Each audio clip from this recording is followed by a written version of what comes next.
una gran riqueza espiritual. Los escritores o los analíticos, bibliólogos, consideran que el Evangelio de Juan es el Evangelio de la espiritualidad. Y tiene que ver con los inicios del ministerio de Cristo. Quiere decir que son los primeros sermones o las primeras enseñanzas que Jesús impartía para introducirse en su ministerio y, claro, hacer el gran, digamos, contraste, por decirlo así, entre el Antiguo y el Nuevo Testamento. Jesús se prepara y está comenzando a dar a conocer su gran proyecto, porque yo entiendo que Jesús también, como un gran transformador de la historia, tenía su programa. Él lo había dicho antes: el Espíritu del Señor está sobre mí, porque me ha ungido y me ha enviado a predicar buenas nuevas a los pobres, a los abatidos, a los presos, a los ciegos, a los cojos. Y se declara como un enviado a una clase bastante vulnerable, a un cimiento de la sociedad en condiciones de limitaciones, porque son presos, son ciegos, son cojos, son humildes, son quebrantados. Y tal vez a nadie le había interesado esa clase de personas. Los reyes y los poderosos difícilmente se ocupan de esas gentes desvalidas, porque no les parece a ellos interesantes. Más bien se adhieren o buscan asociarse con otras personalidades, tal vez de más poder económico, más capacidad académica, más potencial social, yo qué sé. Pero Jesús vino identificándose con una clase, lo más bajo, lo más sencillo, porque eso es lo que hace más grande todavía, si se puede decir, a Jesús, porque Él vino a identificarse con los que no son, para que llegáramos a ser. Alabado sea el nombre de Jesús. Así lo dijo el apóstol Pablo: mirad, hermanos, vuestra vocación, o mirad quiénes somos. No somos muchos nobles, no descendemos de reyes, no somos poderosos. Mirad vuestra vocación, no somos descendientes de reyes, somos poderosos, no somos sabios, tal vez somos lo más vil, lo más sencillo, lo más insignificante. Pero esto es lo que Dios está levantando para avergonzar la sabiduría del mundo. Y yo creo que un día eso va a pasar, aunque todavía no sea reconocido ni tenido en cuenta. Pero la iglesia acabará siendo y triunfando sobre la sabiduría del mundo. La iglesia acabará triunfando sobre el poderío del mundo. La iglesia acabará triunfando sobre la sabiduría y la grandeza del mundo. Porque solo el grande es el que dirige y el que merece y el sabedor de lo que es la verdadera grandeza. Los hombres confunden la grandeza con cosas demasiado pequeñas, pero el único grande es el que sabe qué es realmente lo grande. Y por eso vino, para hacernos grandes y poderosos. Poderosos en fe, en esperanza. Lo que pasa es que nosotros mismos no nos lo hemos creído así. Y mientras que nosotros mismos no nos lo creamos, pues seguimos siendo los mismos que éramos. Pero bienaventurados los que pueden entender y creer. Amén. Porque la Biblia dice: vino a los suyos y nos dio potestad.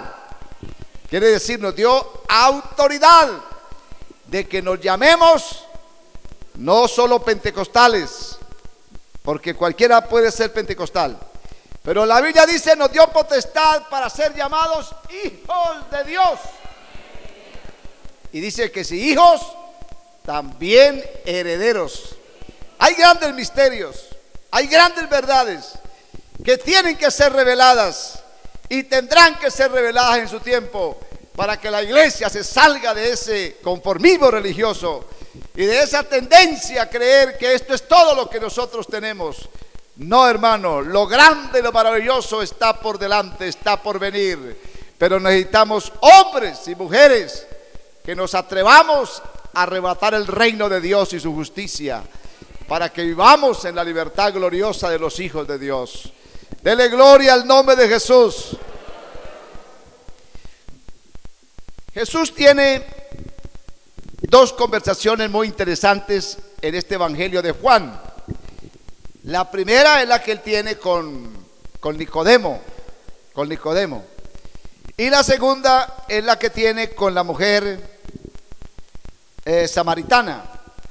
La conversación que tiene con Nicodemo es muy interesante porque es un encuentro entre las costumbres del momento, las creencias del momento, que, como dije, contrastan con el mensaje que Jesús quiere instaurar, o quiere que la gente entienda las diferencias entre lo que correspondía al Antiguo Testamento y lo que corresponde al Nuevo Testamento, o lo que corresponde al antiguo pacto que Dios hizo con Israel y lo que constituye al nuevo pacto que Dios viene a hacer con todo el mundo.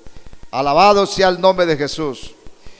Y es interesante porque Nicodemo es un profesor, es un maestro, es un hombre que sabe de religión.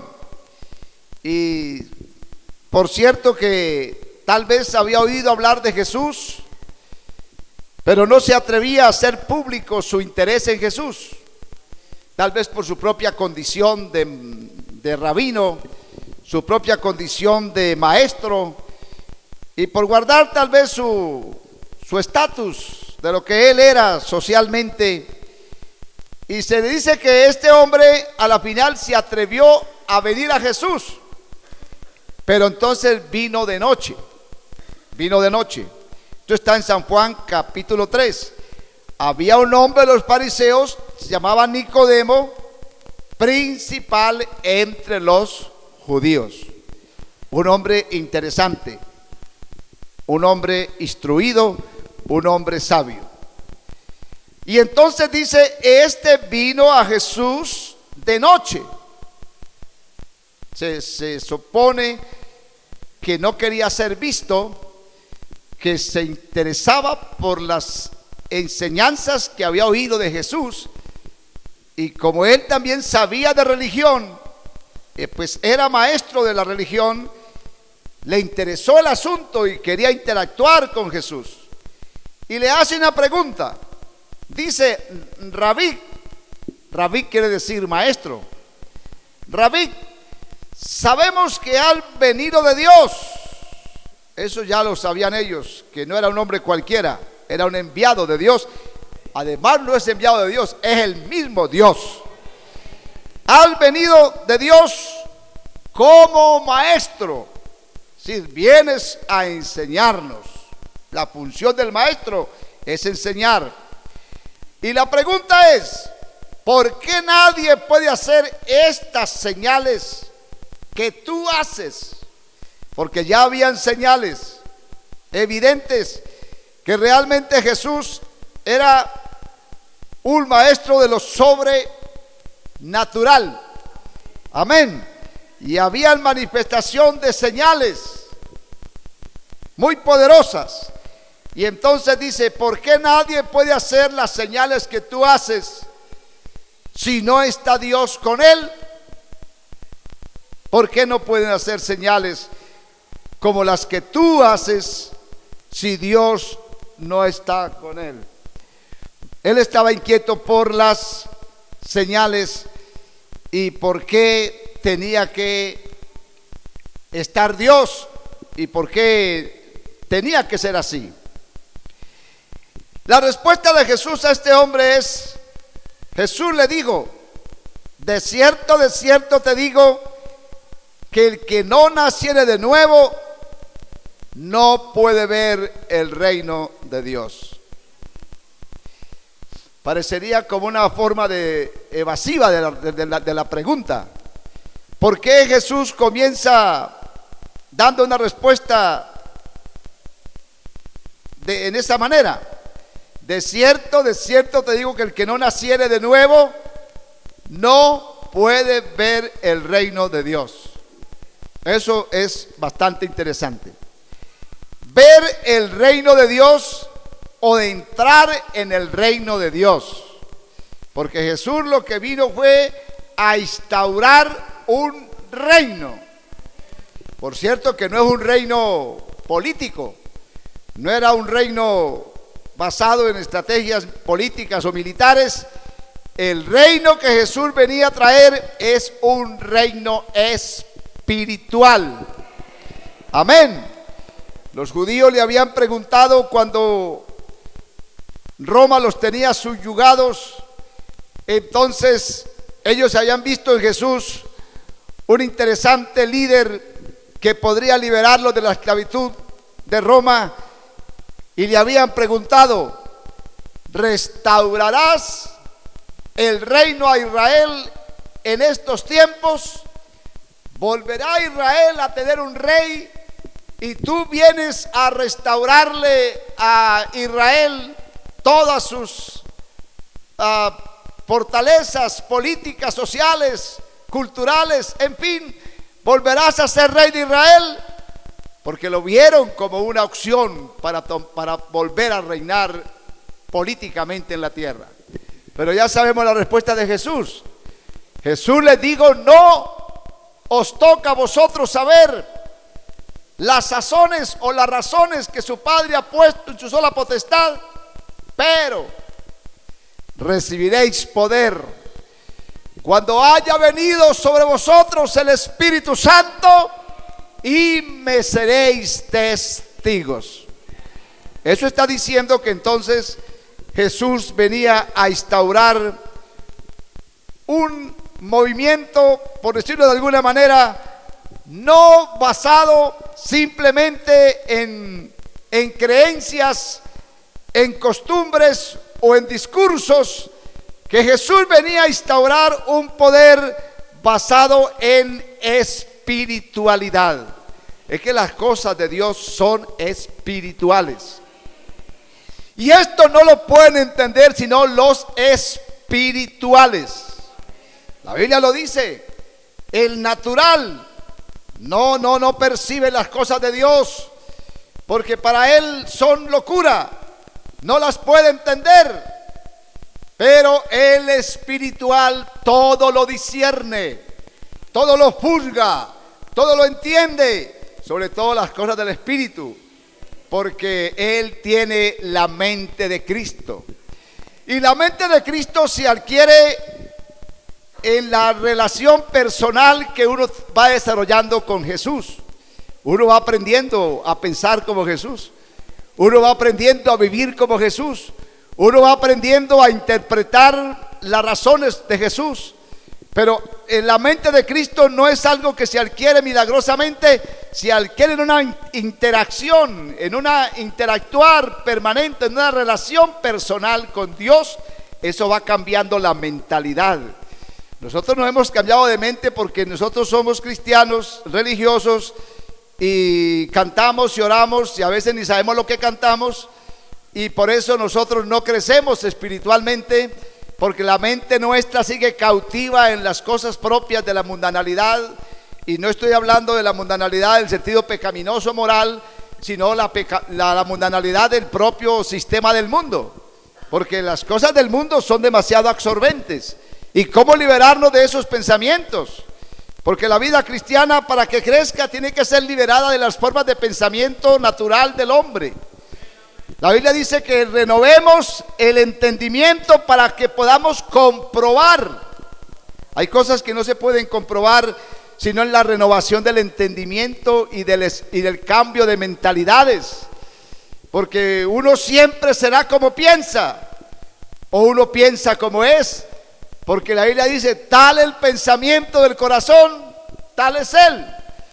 Y si yo sigo pensando que lo mío es aquí, que lo mío es el trabajo, que lo mío es el estudio, que lo mío es esto, que lo mío es aquello, eso es lo suyo, pues eso es lo suyo. Y hay que luchar porque de todas maneras tenemos que trabajar, tenemos que estudiar, pero nosotros tenemos una responsabilidad mayor que esa. Porque si hemos entendido que lo nuestro no está aquí, que aquí somos pasajeros, que aquí somos peregrinos, que aquí vamos de paso, que lo eterno y lo verdadero está es por venir, que lo de aquí y ahora es temporal. Pero háganos entender eso. Es muy difícil que entendamos eso. Siempre tenemos la idea de que Dios es algo muy secundario. Al principio las cosas no eran así. El centro del pueblo cristiano era más, el eje central era la iglesia. Las cosas giraban más en torno a la realidad del espíritu. Y hasta exageramos, porque yo supe de hermanos que hasta dejaban trabajos que les impedían la libertad para ir al culto, porque de alguna manera estaban diciendo, para mí es más importante en un momento dado el culto que el trabajo. Cosa que puede ser cuestionable también, mas sin embargo así era al principio. El eje central de la vida de nosotros era la iglesia. Y la iglesia mantenía llena de la gente que venía, porque venían con sed, con hambre, con deseos de arrebatar el reino espiritual de Dios, porque queríamos saciarnos profundamente de las verdades de Dios. Eso era así. Los tiempos han cambiado, la prioridad ahora no es la iglesia. El eje central no es la iglesia, ahora hay otros intereses. Entonces ahora decimos, si me queda tiempo yo voy, si me queda tiempo yo le ayudo, pero primero tengo que hacer esto, primero tengo que estudiar, tengo que trabajar, primero, y hablando en el vocabulario bíblico, no es lo bíblico. Es que entender las cosas de Dios no es fácil, porque Jesús no lo dice. Jesús habla con sabiduría, no como hablo yo, como habla usted. Pero Jesús habla con toda plenitud de lo que en realidad Él quiere decir. Y sobrepasa toda la sabiduría humana. Y yo no creo que cuando la Biblia dice, buscad primero el reino de Dios y su justicia, y lo demás yo se los añado. Eso dice la Biblia.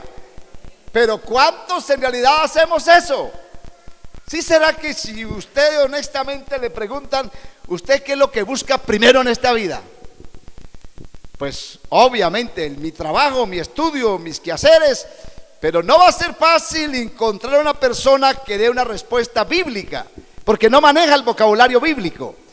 No va a decir, yo busco primero el que reine Cristo en mi vida, que Cristo tenga el señorío en mi vida.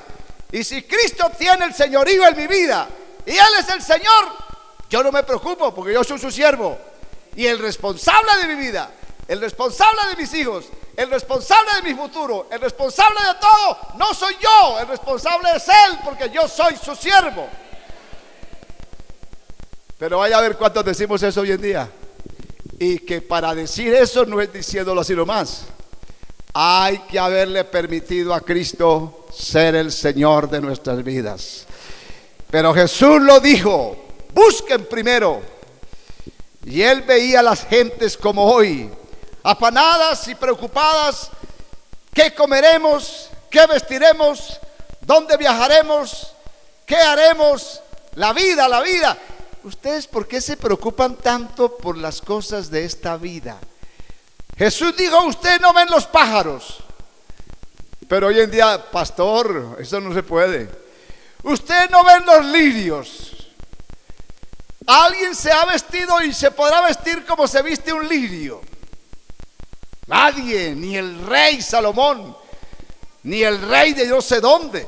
Nadie va a poder vestirse como se viste un lirio. ¿Y quién le da ese traje al lirio? ¿Y qué hace el lirio para ser así? Simplemente permanece en la esencia de lo que Él es. ¡Aleluya! ¿Y qué hace el pájaro? ¿Quién alimenta tantos pájaros que vuelan? ¿Quién los alimenta? Que yo sepa, nadie está trabajando y hay restaurantes para pájaros. Bueno, hoy en día esta sociedad está tan loca que hasta para pájaros hay restaurantes ya. Pero que yo sepa, los pájaros viven libremente y no les falta la comidita. Siempre están cantando, siempre están gorditos, siempre están alegres, siempre están volando. Como diciendo los seres humanos, nosotros somos más felices que ustedes. ¿No le parece? Y ellos no tienen congojas. Y Jesús dijo, miren los pájaros, miren las flores, miren eso. ¿Por qué se afanan? Se afanan porque ustedes no entienden. Amén. Que la fe es tan poderosa. Amén. Que puede romper los paradigmas, puede romper los estándares de las creencias tradicionales, que si no trabajas no comes. Pero Dios le llevó comida al profeta y le dijo a un pájaro, ve y lleve una presa a Elías allá a la cueva. Así es Dios. ¿Usted qué piensa de ese Dios? Ay, hermano, es que eso fue Elías. Y una mujer viuda por allá estaba en problemas, le estaban llevando sus hijos porque no tenían que pagar. Y llegó el profeta y dijo, bueno, recogen las vasijas vacías y comiencen a llenarlas de aceite. ¿Y de dónde? Yo no sé de dónde, pero hasta que salió aceite para llenar todas las vasijas que habían vacías. ¿Ese Dios es de quién? ¿De la viuda de Elías? ¿O usted puede creer y yo puedo creer que es el Dios mío? Hermanos, ese sigue siendo el mismo Dios ayer, hoy, por todos los siglos. Lo que pasa es que hay una pobreza de fe muy tremenda.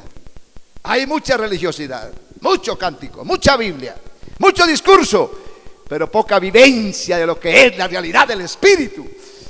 No nos hemos atrevido a meternos en las cosas del Espíritu.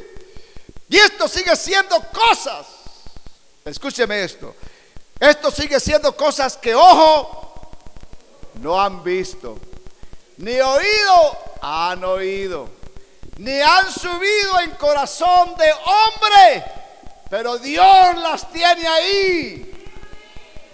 Y yo no creo que esas son para cuando el levantamiento de la iglesia, no, porque dice que esas cosas son reveladas por el Espíritu Santo para nosotros. El Espíritu Santo las revela y entender las cosas que no son propias de este mundo, porque no se oyen, no se ven, no se sienten. Aleluya. Pero esas son las cosas que Dios tiene reservadas para los hijos que le aman y que podemos creer a su palabra. ¿Cuántas cosas no podría darnos Dios si en verdad las creyéramos? Alabado el nombre de Jesús. ¿Sabe que este maestro de la religión quería una explicación? Y Jesús podía haberle dado un discurso muy filosófico tal vez para explicarle a él el fenómeno, por qué se da eso, porque entonces no se pueden hacer las señales que tú haces si Dios no está con él. ¿A dónde está el asunto? Y Jesús podía haberle dado un discurso a este hombre explicándole las razones humanamente hablando que había que tener para lograr eso. Pero Jesús no es así simplemente para dar el discurso. Jesús le dice al hombre sencillamente, amén. Volvamos ahí, amén. Entonces Jesús le respondió, de cierto te digo, el que no naciere de nuevo no puede ver el reino de Dios. Nosotros vamos a desgastarnos demasiado, y yo ya me he desgastado bastante en esto y no lo he logrado y difícilmente lo lograré, porque estas son cosas que no dependen de mí. Si dependieran de mí, que la gente entendiera, oh Dios, pero esto no depende de mí. Jesús le dice, estas cosas no están sencillamente al alcance de la mente humana, sencillamente hablando. Amén. El que no nace de nuevo no puede ver el reino de Dios. Es una fórmula sencilla. Usted no va a poder ver y menos entrar en el reino de Dios, de las cosas espirituales, porque estoy hablando de un reino, y dije no reino político, estoy hablando de un reino espiritual. Cuando usted entra en este reino, usted siente que en ese reino hay un rey, hay un rey, y si hay un rey, ese es el Señor. Y el que entra a ese reino es el siervo de ese Señor. Y el que pisa ese reino tiene garantizada toda su supervivencia. Yo me atrevo a decirlo así. Yo era un don nadie hace 44 años atrás. Alabado sea Dios. Era un paralítico.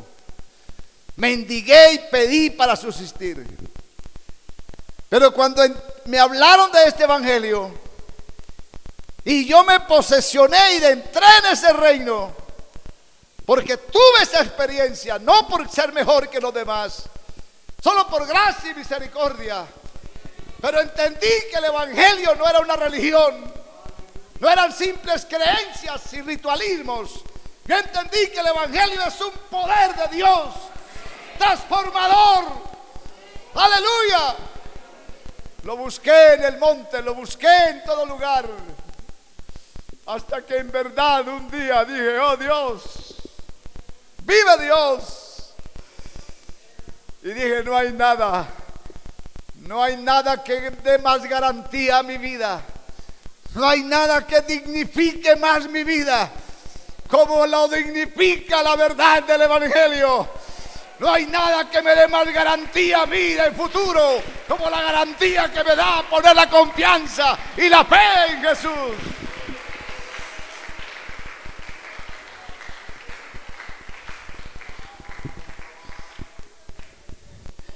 Siempre le digo a mi esposa, mija, ¿usted cómo se casa conmigo? Y ella dice, mi hijo, pues yo no sé. Algo vi. Porque sí, ella era una joven que vivía bien, pero ahora vive mejor.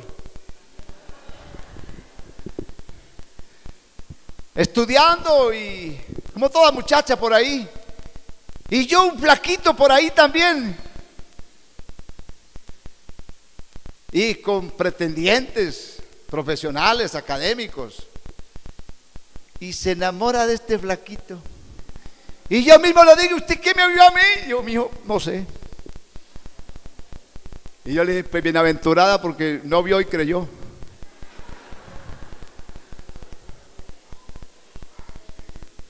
Y yo también cuando veía el futuro, yo no estudié.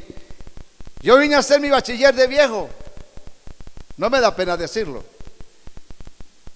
Pero bendito sea Dios. Y bendita sea la misericordia de Dios, porque lo digo con humildad, no me le he arrugado a nada ni a nadie, porque he sido sabedor que si Dios es conmigo, ¿quién contra mí?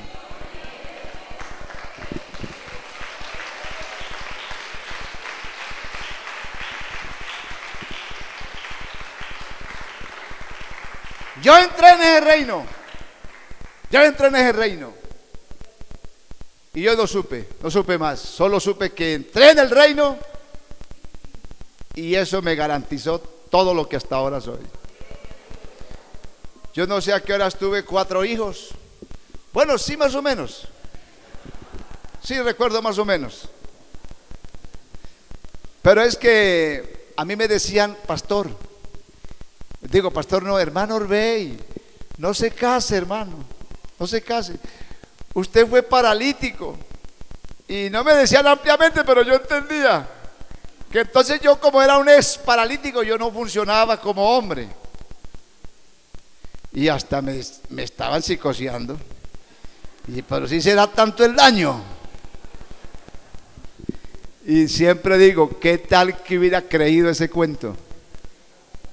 Porque no sé a qué hora tuvimos 4 hijos, no sé a qué hora los criamos, los educamos, no sé a qué hora yo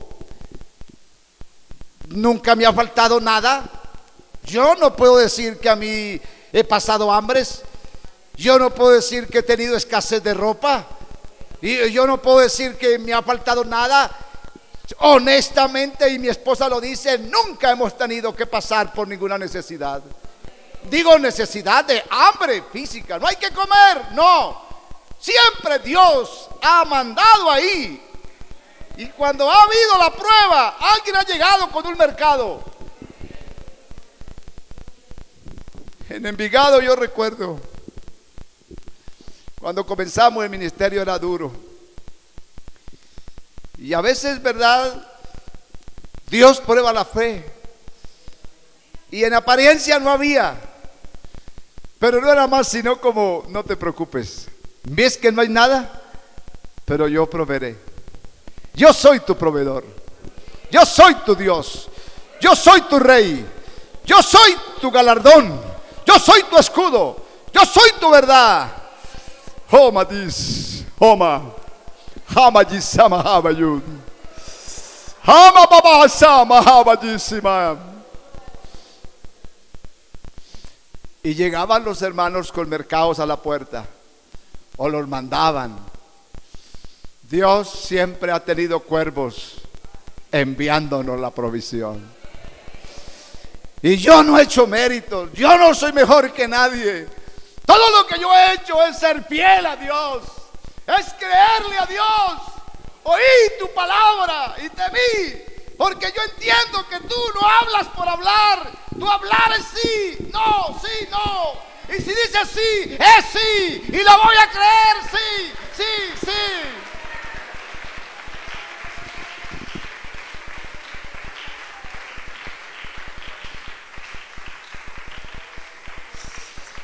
Aleluya.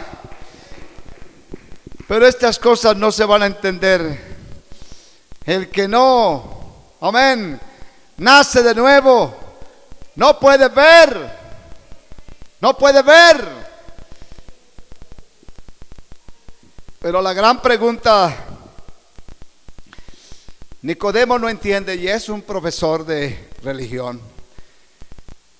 Y Nicodemo dice, ahora bien, está bien Jesús, el que no naciere de nuevo no puede ver el reino de Dios.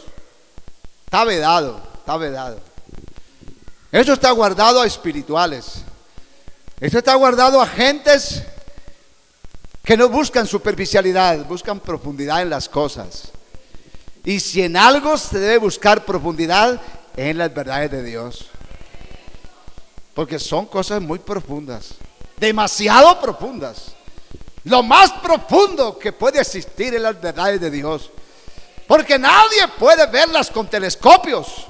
Nadie puede explorarlas con tecnología. Él enloqueció a la sabiduría de los sabios. Él dijo, ¿dónde está el sabio? ¿Dónde está el escriba? Él no ha enloquecido Dios la sabiduría del mundo, del hombre. Pues ya que en la sabiduría del mundo el hombre no conoció a Dios, mediante la sabiduría le agradó a Dios salvar a los que creen por la locura de la predicación del evangelio.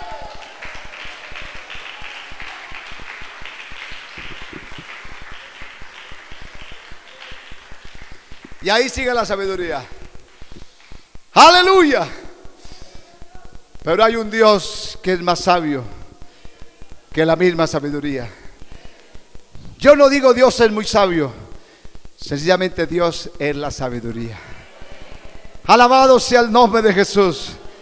Alabado sea el nombre de Jesús. Pero estas cosas no están a la vista, no están al alcance de cogerlas, no están al alcance de simplemente desearlas, a no ser que lo hagamos con sinceridad. Pero ¿de cuántas cosas te liberarías? Yo reprendo el insomnio, y me declaro libre para dormir. Yo desato las cadenas que pueden venir para deprimir mi vida. Y digo, Dios, yo no soy simplemente un ser humano común y corriente. Tú me has hecho por tu gracia un ser sobrenatural, porque tengo la naturaleza divina que ha sido impregnada en mi vida. Yo no soy un cualquiera, yo soy un hijo de Dios, engendrado por la palabra y por el Espíritu Santo de verdad. Oh, mamá, sí. Tú crees que eres un natural, eso es lo que eres. Entonces trabaja como un burro y echarás en saco roto. Así es la vida a veces. Y estudia y afánate y corre y ves y vayas hasta que digas, como dijo el otro, vanidad de vanidades. Todo es una vanidad. Todo es un pasatiempo. Todo. ¡Aleluya! He aquí, solamente esto he hallado. Eso dijo el sabio, y lo buscó por donde más no pudo. Quiso encontrarle el sentido a la vida y lo buscó por todo lado. La sabiduría y la tuvo, la riqueza y la tuvo, los placeres y los tuvo, la grandeza y la tuvo. Y aún ese hombre, con todo lo que alcanzó, dijo, vanidad de vanidades, todo es vanidad. Entonces, ojo al sentido de la vida, porque hay una cosa que no es vana, hay una cosa que es eterna y es real, y esa verdad es Dios.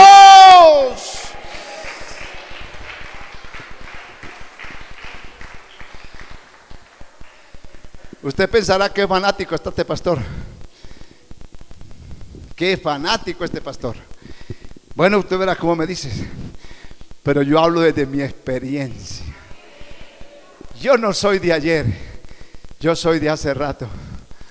Y creo que tengo la autoridad, por la gracia de Dios, para pararme aquí y decir lo que estoy diciendo. Porque no estoy hablando una simple habladuría. Estoy compartiendo una vivencia de lo que Dios ha sido en mi vida y de lo que quiero que Dios sea en tu vida. Una realidad profunda, más que lo que tienes ahora. Nadie puede ver el reino de Dios. Un pastor se puso a predicar esta serie de sermones y todos los domingos: el que no naciere de nuevo no puede ver el reino de Dios. Y el otro domingo: el que no naciere de nuevo no puede ver el reino de Dios. Y un día, cuando le dijo, pastor, ¿no tiene otro sermón? Es que ya estamos cansados de oír lo mismo. Y eso me parece que me están diciendo por ahí. Pero el pastor volvió y le dijo: es que el que no naciere de nuevo no puede ver el reino de Dios. ¡Dele gloria al que vive! ¡Dele gloria al que vive! ¡Aleluya! ¡Aleluya!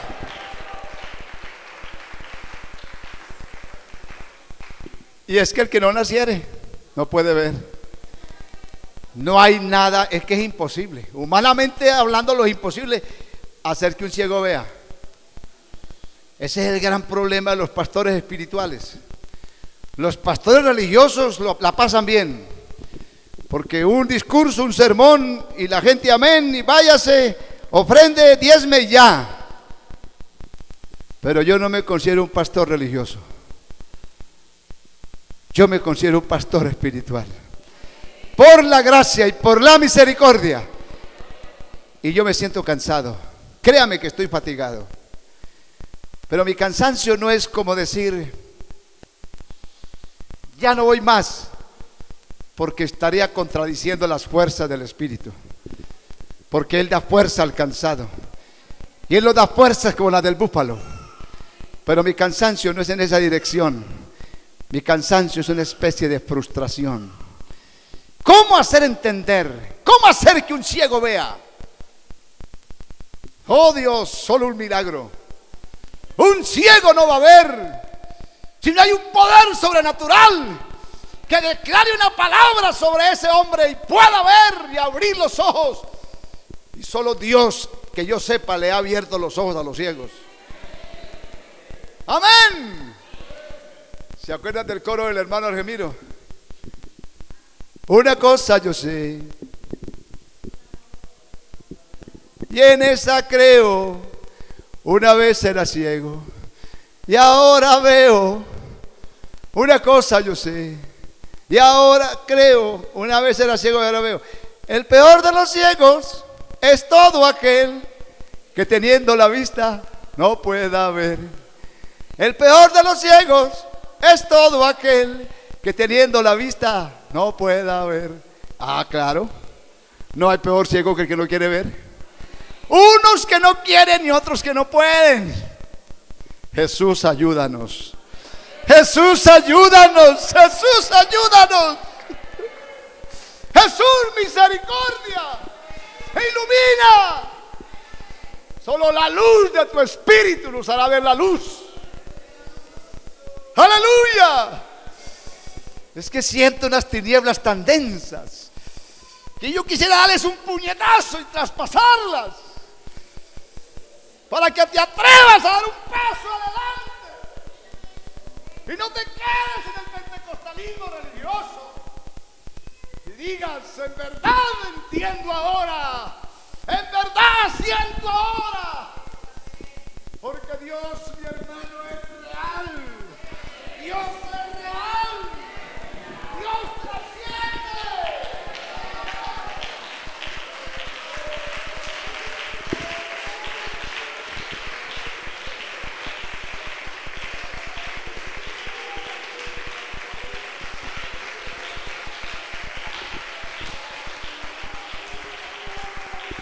Aleluya.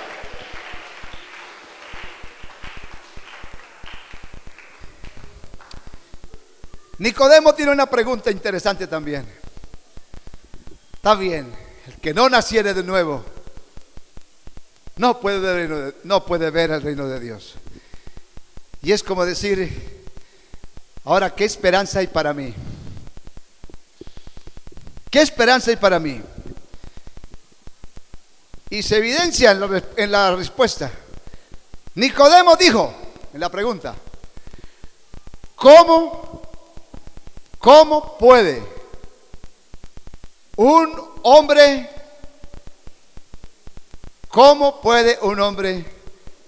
nacer siendo viejo? Ahí está el problema. ¿Cómo puede un hombre nacer siendo viejo? Claro, Nicodemo no le entendía a Jesús. Todavía no entendía. Es que estos son procesos. Todavía no entendía. ¿Cómo puede ser eso así? ¿Cómo puede nacer otra vez un hombre siendo viejo? Y se sigue preguntando: ¿puede acaso entrar por segunda vez en el vientre de su madre y nacer? Una pregunta como sin sentido, tratándose de un hombre tan sabio, pero bueno, está confundido, como tal vez muchos se confunden. No entiendo esto, y yo lo considero, yo no lo juzgo. Yo sé que estas cosas no son entendibles fácilmente, pero ¿cómo queremos entenderlas, hermano? ¿Cuánto le toca a usted, que ha sido estudiado, ilustrado, sacar un diploma, un título en una universidad? Eso no es fácil. Eso no es que se matricula hoy y mañana es doctor, ingeniero, arquitecto. ¿Cuántos trasnochos? ¿Cuánta disciplina? ¿Cuántas madrugadas? ¿Cuánto dinero? ¿Cuánto todo lo que usted hace para ser un profesional? ¿Sí o no? Y queremos ser ciudadanos del reino, tener una visa como esta visa de ciudadano del reino.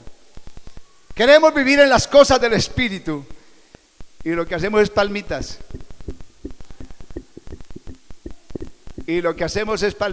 Y cantamos y leemos la Biblia. Eso es parte de lo que hay que hacer. Pero ¿cómo pretendemos nosotros alcanzar cosas tan grandes si no estamos en búsqueda, en hambre, en sed, en deseo, como el siervo brama. Yo sé que aquí hay hermanos, y gloria a Dios por ellos, que se llenan al ayuno. De hecho, son personas que usted las ve, viven tranquilas, viven bien.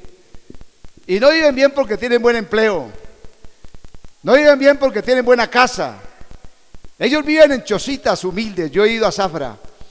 Ellos viven limitados físicamente de muchas cosas. Pero pregúntale si eran felices. ¿Y cómo le dicen? Feliz, más que feliz. No estoy exagerando. Ellos me están oyendo. Y así es. ¿Y cuántos tienen otras cosas? Tal vez un buen trabajo, tal vez un buen carro, tal vez una buena cuenta bancaria, tal vez yo que sé, una buena empresa, un buen negocio.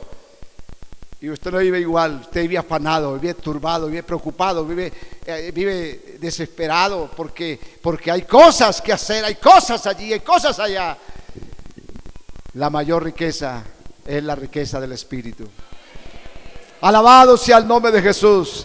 Alabado sea el nombre de Jesús. Este hombre no entiende eso.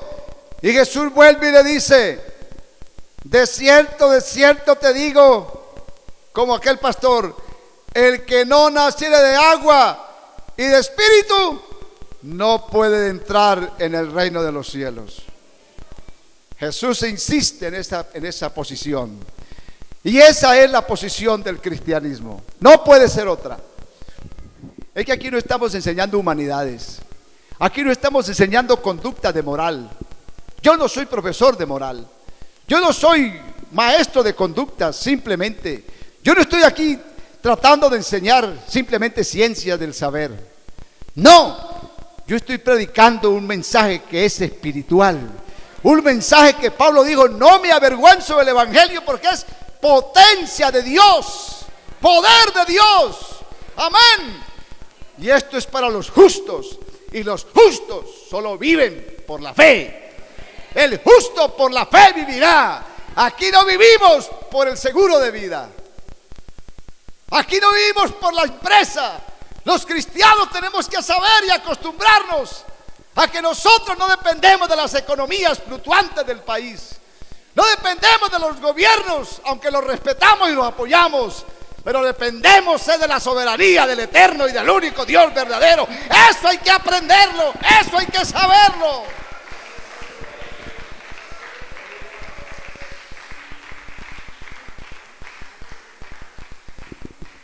Si nuestras economías en verdad estuvieran en Cristo, seríamos más prósperos. Yo creo que sí. Yo creo que sí. Ahí está el ejemplo de Israel. Israel es una potencia en el mundo. Aunque dicen que es Estados Unidos, que es China, no sé qué. Pero comparativamente o relativamente por el territorio que es Israel, pequeño, es una potencia. Es una potencia. Y es que ese pueblo tiene una riqueza única. Porque son los únicos dueños de tierra a perpetuidad. Son los únicos dueños de tierra a perpetuidad. A Él les dio esa tierra. Ellos poseen riquezas. Amén. Y los judíos, donde yo sé que van, siempre son prosperados. Yo no conozco muchos judíos, pero coincidencial no sé, pero todos los que conozco son gente muy adinerada. Muy adinerada. Y ellos lo reconocen. Es que nosotros tenemos la bendición de Abraham. Y nuestro padre Abraham era rico en ganados, muy rico, y eso lo heredó de Dios, porque Abraham supo: la bendición de Jehová es la que enriquece y no añade tristeza. No son esas migajas que te da la empresa, no son esas migajas que te da a veces la capacidad tuya, son migajas. Y gracias a Dios por esas migajas. Pero Dios no tiene migajas, Dios tiene más cosas que darnos en abundancia, en grandeza.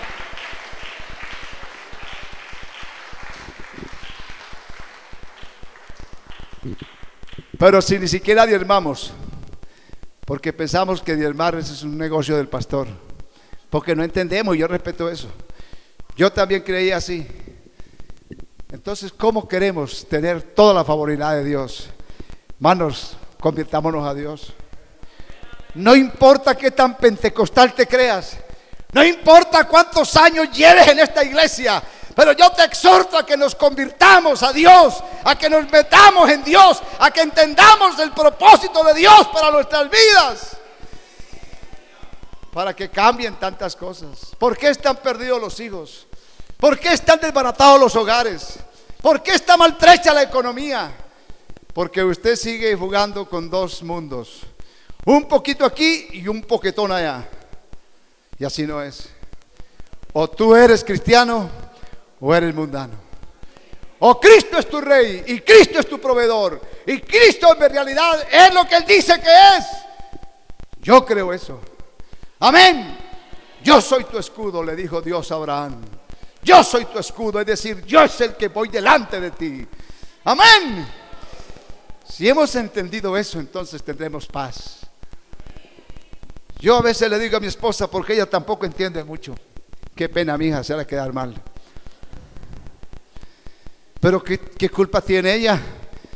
Ella me dice, pues tú eres el pastor, enséñame. Y pues sí, es lo que tengo que hacer. Porque a veces discutimos amigablemente, porque también tiene sus puntos de vista y tiene su carácter y tiene su personalidad, y yo también tengo la mía. Pues explícamelo tú. Y yo digo, ¿y cómo te lo explicara? Ojalá estas cosas fueran explicables, pero para mí no son explicables. Son difíciles, son imposibles. ¿Quién puede expresar lo que Dios quiere para otro? Solo Dios mismo. Solo Dios mismo. Yo lo que pretendo hacer es decirle a la gente, ¿qué ha hecho Dios conmigo? Y eso mismo Dios puede hacerlo contigo. Porque yo sé que ese Dios es el mismo. Y ahí me dicen, ¿y usted qué ha hecho? Pues yo qué puedo hacer, nada.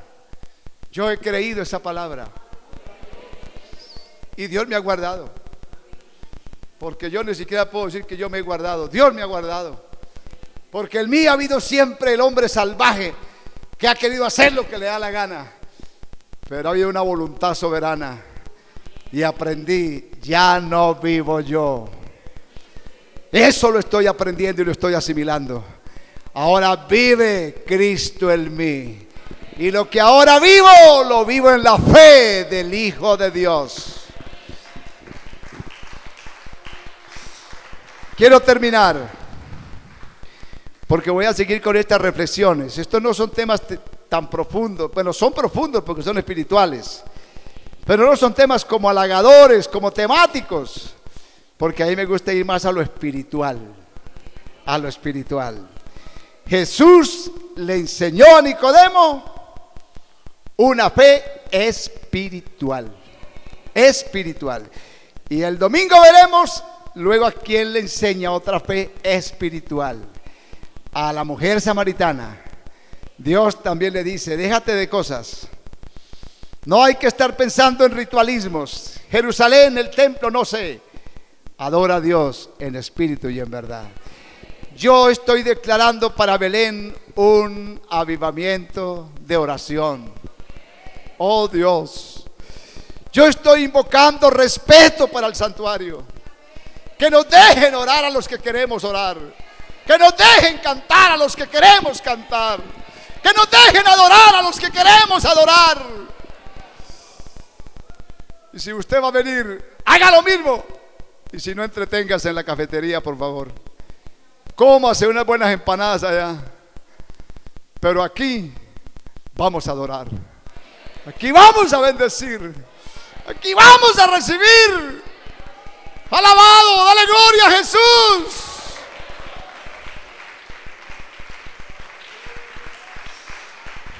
Aleluya. ¿Sabe qué, hermano? Termino. A esto hay que volverle a sentir el sabor espiritual. Esto se ha vuelto muy simple, como una torta de novios. Muy bien decorada, pero no sabía nada. Esto hay que volverle a sentir el saborcito. Esto sabe a espíritu, sabe a pentecostal. Esto sabe a buena doctrina. búscale el saborcito, porque viene sabor, viene palabra, viene unción, viene avivamiento. Póngase en pie. Este avivamiento, ¿quién lo apagará? ¿Quién lo apagará? ¿Quién lo apagará? Que el Señor lo ha dado, permanecerá, permanecerá, permanecerá. Ni la prueba ni la lucha, nada nos podrá apartar del fuego. Santifícalo, Señor. Mas Cristo vive en mí, para mí el vivir es Él. Para mí el vivir es Él, para mí el vivir es Él. Para mí el vivir es Cristo, no Vivo yo, mas Cristo vive en mí. Para mí el vivir es Él, para mí el vivir es Él. Para mí el vivir es Él, para mí el vivir es Cristo. Y ese avivamiento, ¿quién lo apagará? ¿Quién lo apagará? ¿Quién lo apagará? Si el Señor lo ha dado, permanecerá, permanecerá, permanecerá. Ni las pruebas ni la lucha, nada lo podrá apagar. Manda fuego, santifícalo, Señor. No vivo yo, mas Cristo vive en mí. Para mí el vivir es Él, para mí el vivir es Él, para mí el vivir es Él. Para mí el vivir es Cristo, no vivo yo, mas Cristo vive en mí. Para mí el vivir es Él, para mí el vivir es Él, para mí el vivir es Él. Para mí el vivir es Cristo. Este avivamiento, ¿quién lo apagará? ¿Quién lo apagará? ¿Quién lo apagará? El Señor lo ha dado, permanecerá, permanecerá, permanecerá. Ni las pruebas ni la lucha, nada lo podrá apagar. Manda fuego, santifícalo, Señor. No vivo yo, mas Cristo vive en mí. Para mí el vivir es Él, para mí el vivir es Él, para mí el vivir es Él. Para mí el vivir es Cristo, no vivo yo, mas Cristo vive en mí. Para mí el vivir es Él, para mí el vivir es Él, para mí el vivir es Él, para mí el vivir es Cristo.